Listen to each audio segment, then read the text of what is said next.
या देशानं पाहिलेलं आहे।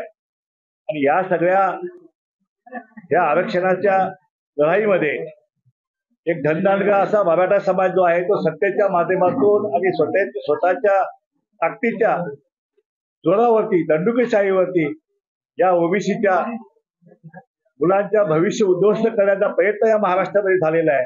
आणि त्यामुळे उद्विग्न होऊन हा ओबीसी आणि भटका विमुक्त समाज जो आहे तो आता या सत्तेच्या माध्यमातून या लोकांनी आमच्या आरक्षण सत्यानाश केलेला आहे। ही सत्ता जी आहे आता ओबीसी आणि भटके विमुक्त या मागासवर्गीय जमाती ह्या सगळ्या मिळून ही सत्ता जी आहे उलटून टाकून आता या ठिकाणी ओबीसी आणि भटके विमुक्त आणि बारामुक्त राज्य जे आहे तो आणायचा निर्णय जो आहे तो आजच्या बैठकीत झालेला आहे। आणि त्यासाठी या ओबीसी आणि भटक्या मुक्तांचा स्वतंत्र पक्ष जो आहे तो पक्ष या महाराष्ट्रामध्ये स्थापन करण्याचा निर्णय जो आहे तो या ठिकाणी आम्ही केलेला आहे। अशा प्रकारचा ठराव जवळपास 250 जमातीचे अध्यक्ष जे आहेत त्या समाजाच्या अध्यक्षांनी मिळून या ठिकाणी तो ठराव संमत केलेला आहे।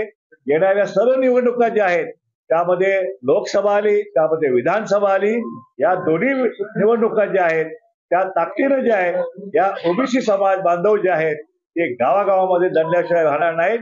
आणि कुठल्याही परिस्थितीत या प्रस्थापित समाजाविरुद्ध ही आता आरक्षणाची लढाई आता राजकीय लढाईपर्यंत नेऊन ठेपलेली आहे। आणि ही लढाई सुद्धा जी आहे ती आम्ही जिंकल्याशिवाय राहणार नाही। कारण ओबीसी आणि भटके विमुक्त आणि यांची संख्या जर बघितली तर ती जवळपास 60-65% आसपास जी आहे ती त्या ठिकाणी आहे। आणि तरी सुद्धा जे आहे या ठिकाणी या भटके विमुक्त आणि ओबीसीचे आमदार जे आहेत ते निवडून येऊ देत नव्हते। त्याला पाडण्याचं राजकारण इतके वर्ष झालं।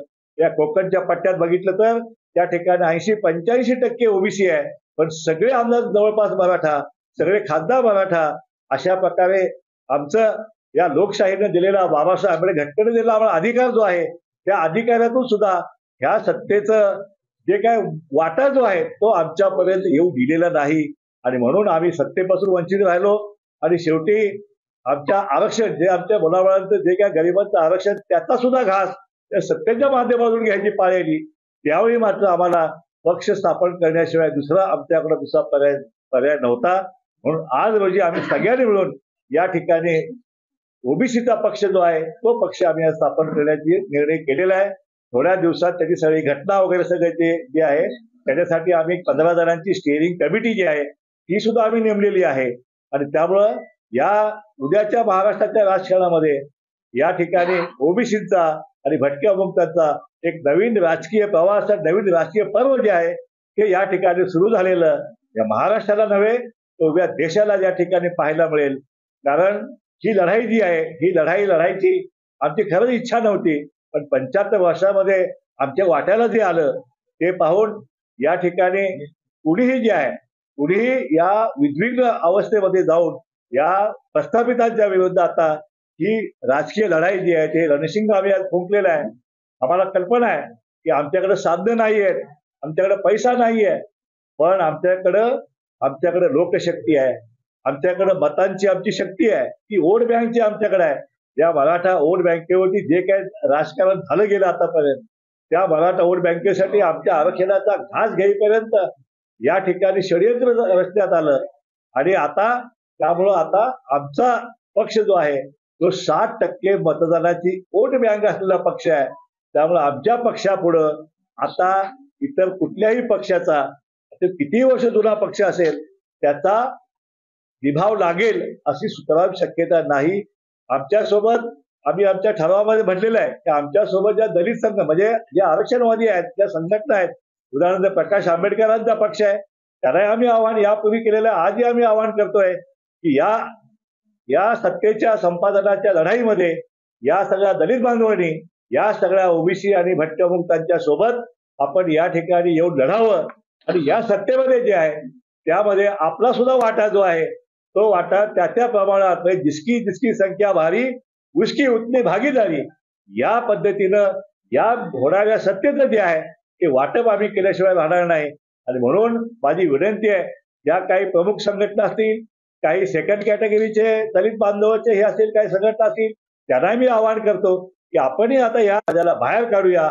अशा प्रकारचं आव्हान जे आहे ते आव्हान मी सगळ्या दलित बांधवांना करत आहे। ओबीसी बांधव आणि यांना सांगत आहे की गेले 2 महिन्यापासून भयंकर प्रेशर होतं की आता कुठल्याही ओबीसीचा पक्ष काढणं आवश्यक आहे, पक्ष काढणं आवश्यक आहे. परंतु गेल्या 2 महिन्यापासून आम्हाला ते शक्य होत नव्हतं.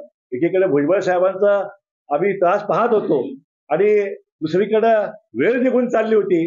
त्यामुळे आजच्या बैठकीमध्ये आज वास्तविक तसा काही आज विषय जास्त नव्हता हा, परंतु आजच्या बैठकीमध्ये फार मोठे प्रेशर जे आहे सगळ्या कार्यकर्त्यांनी भूमिका घेतली की आज पक्ष जर नाही काढला तर आम्ही इथून पुढे मुळीच गावी जाणार नाही. अशा प्रकारची भूमिका जी आहे ती भूमिका कार्यकर्त्यांनी घेतली आणि कार्यकर्त्यांच्या दबावापुढे जे आहे आम्हा सगळ्या नेत्यांना आज हा निर्णय आम्हाला घेण्यास भाग पडलेला आहे. आता हा निर्णय आम्ही घेतलेला आहे आणि आता आमची जंग आहे, ही लढाई आमची सुरू झालेली आहे. विजय आमचाच होणार आहे. वोट बँक आमचा आहे. राजकारण जे आहे कसं करायचं ते आम्हालाही कल्पना आहे, आम्हालाही बाळकडू आहे त्या ह्या लढाईचं. त्यामुळं ह्या सगळ्या लढाईमध्ये आता विजय हा ओबीसी भटक्यामुक्त आणि दलितांचा जो आहे तो झाल्याशिवाय राहणार नाही.